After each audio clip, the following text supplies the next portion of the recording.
Hi, this is Sean Brodrick for Uncommon Wisdom Daily.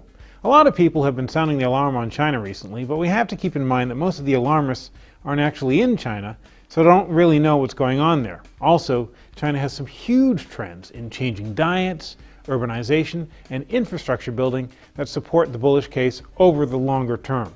However, there are indications that China's road forward could be a bumpy one in the shorter term.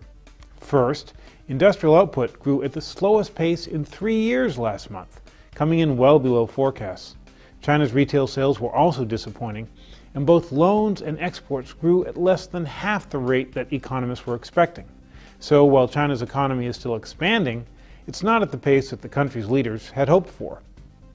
Another troubling sign is the number of unsold cars crowding the lots of Chinese dealerships. The country's total vehicle sales declined by 1.3% between January and April, the worst showing in 14 years. Prices are already being slashed and will probably have to be cut further. That's a bad trend for a country hoping to stimulate consumer demand. Third, Chinese buyers are deferring delivery of all sorts of raw materials, and steel mills are postponing or canceling contracts for iron ore from miners. There are reports that in Qingdao port, hundreds of mounds of iron ore, each as tall as a 3-story building, are spilling over into grain storage areas. Meanwhile, copper stockpiles in Shanghai are now more than double their average size over the past 4 years. China has so much copper, it's spilling out of the warehouses and being stored in parking garages. This slowdown in buying in the world's biggest industrial metals market will certainly put downward pressure on prices. The good news is that China's government recognizes these warning signs. This week, Premier Wen Jiabao pledged to focus more on boosting growth.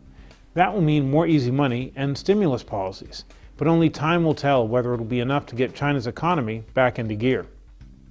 My Red Hot Global Resources subscribers are protecting themselves against a further slowdown in China with a leverage fund that goes up when Chinese stocks go down.